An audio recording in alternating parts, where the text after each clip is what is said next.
¿Qué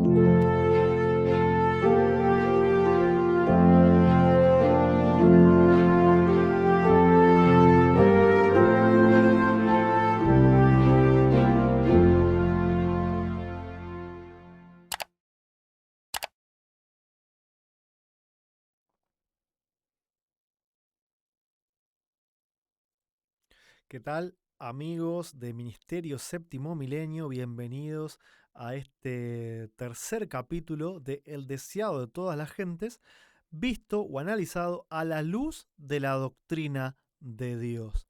Anteriormente vimos o comentamos que este libro, escrito por la mensajera de Dios, Elena de White, trata sobre la vida entera de Cristo acá en la tierra. En los primeros dos capítulos habíamos visto el contexto previo a su llegada, el contexto tanto en el cielo como en el pueblo que debía recibir, en el cual debía nacer el Salvador prometido, el Hijo de Dios.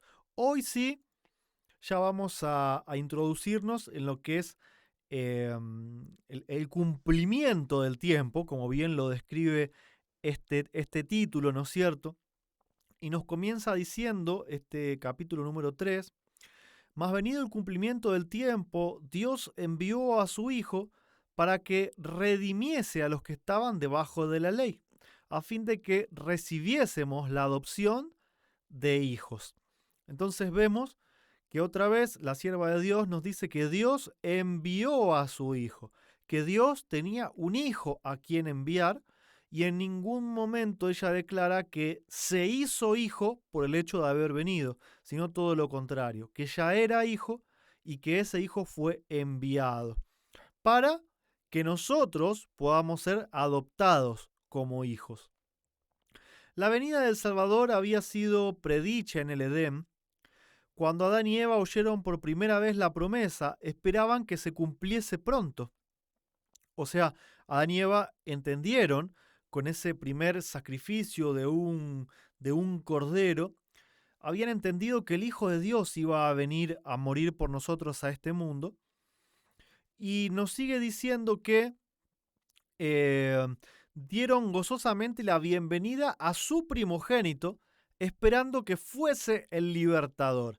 Fíjense cómo ellos entendieron esta literalidad en cuanto a la relación de padre e hijo, que el Hijo de Dios iba a venir a morir y que no era un ser igual o un amigo o un Dios triuno que hace un juego de roles, sino que este simbolismo que iba a ser un primogénito de ellos o del pueblo de Dios, iba a ser el símbolo de una realidad, ¿no es cierto? Así como Adán y Eva esperaban que fuera su primogénito, así también a Abraham se le pidió que sacrifique a su hijo literal, que sacrifique a su hijo literal, demostrándonos la literalidad de esta relación, ¿no es cierto?, de padre e hijo entre Dios y entre Jesús. Pero se nos dice que el cumplimiento de la promesa tardó.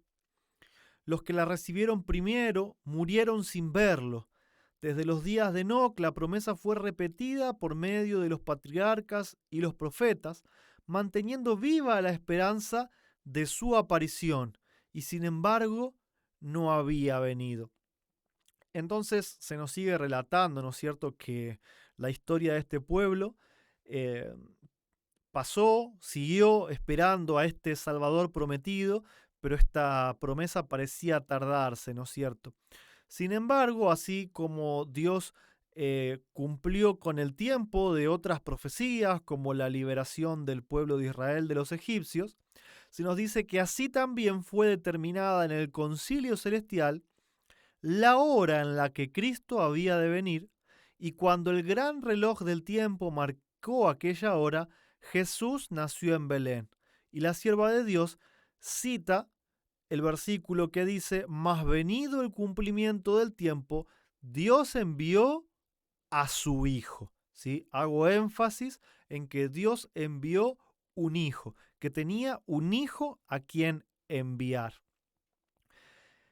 Nos cuenta que los sistemas paganos, nos cuenta la sierva de Dios, que los sistemas paganos habían deformado todo este sistema de símbolos que prefiguraban a Cristo y que el pueblo de Dios mismo se había amoldado a estas depravaciones del sistema. Fíjense que los sistemas paganos también realizaban sacrificios, totalmente desvirtuando lo que era la realidad de lo que Dios quería enseñar.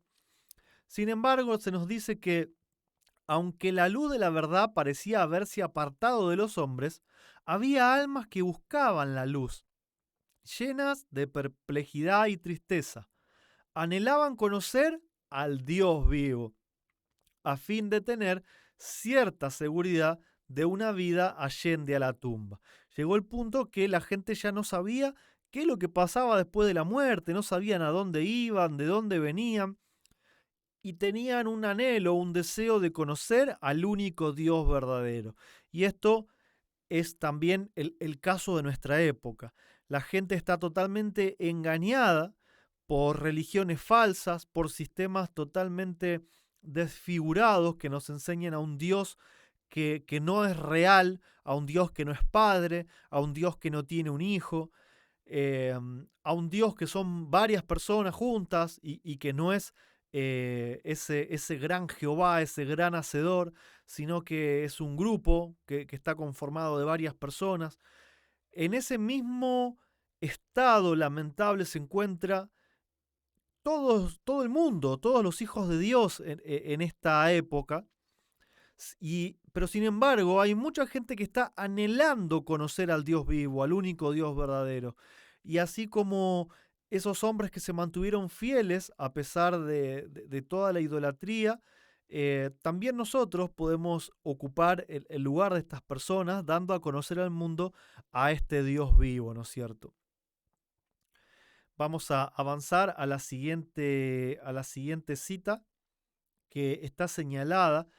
Se nos dice que en el contexto anterior al que Cristo tenía que nacer, el pecado había llegado a ser una ciencia y el vicio era consagrado como parte de la religión.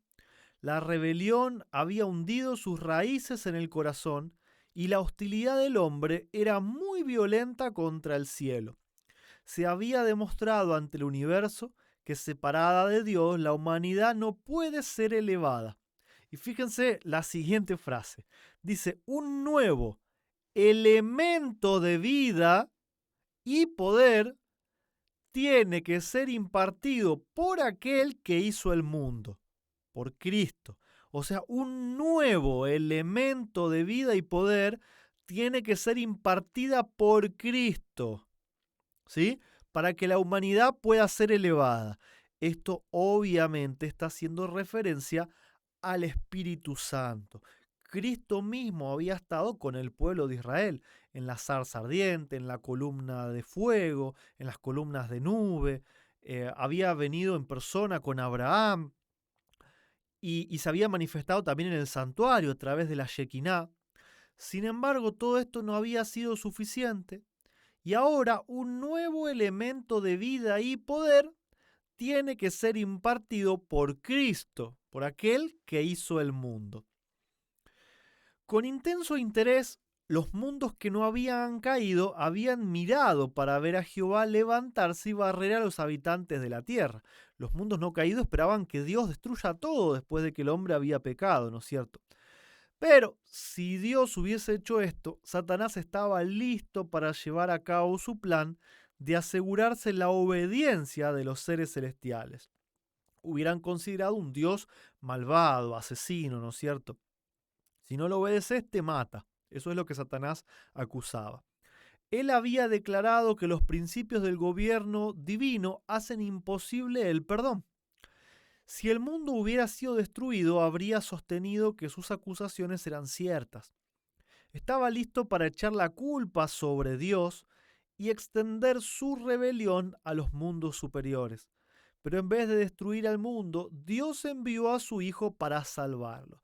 Yo quiero hacer énfasis en que en todo el tiempo, cuando la sierva de Dios se refiere a Dios, lo está haciendo a una persona singular, ¿sí? Se refiere a Dios el Padre. Nunca está hablando de Dios como un grupo de personas, como una pluralidad de personas, sino que se está refiriendo siempre a Dios el Padre y todo el tiempo hace referencia a que Dios envía a su Hijo, ¿sí? Aunque en todo rincón de la provincia enajenada se notaba corrupción y desafío, se proveyó un modo de rescatarla. En el mismo momento de la crisis, cuando Satanás parecía estar a punto de triunfar, el Hijo de Dios vino como embajador de la gracia divina. O sea, el Hijo de Dios vino. No es un ser que se transformó en Hijo de Dios por venir, ¿sí? ¿Ven la diferencia? El Hijo de Dios vino. Para el Hijo de Dios venir, debía ser ya el Hijo de Dios.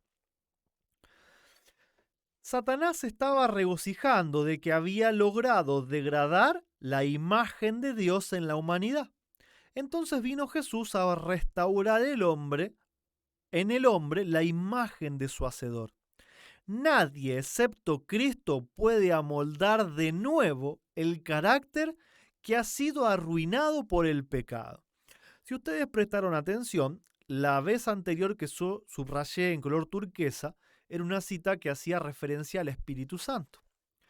Sin embargo, acá no vemos una referencia directa al Espíritu Santo, sin embargo, yo lo subrayé con el mismo color. Quiero que entendamos juntos esta cita. Cuando dice que nadie excepto Cristo puede amoldar de nuevo el carácter, la sierva de Dios está diciendo literalmente que nadie excepto Cristo puede amoldar de nuevo el carácter que ha sido arruinado por el pecado.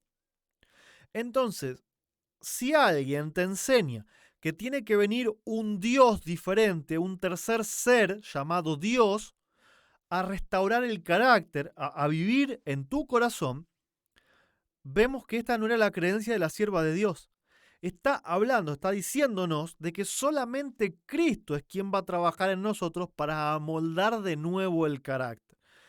El que tiene oído, que oiga. ¿Por qué la cita está subrayada como hablando del Espíritu Santo? Esto es de vital importancia que podamos tener una memoria en cuanto a estas citas subrayadas, porque a medida que pasen los capítulos, vamos a ir entendiendo más el porqué de las cosas. Vamos a ir entendiendo más la relación entre el Padre y el Hijo.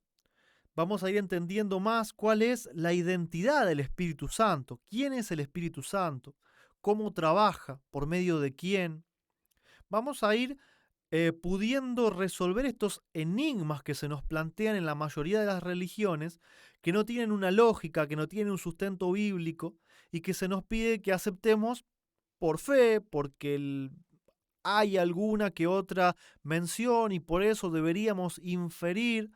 Pero nosotros no queremos esa forma de estudiar la palabra de Dios, sino que queremos columnas sólidas para nuestros fundamentos, así como las tuvo la sierva de Dios y también las ha declarado en este libro llamado El deseado de todas las gentes.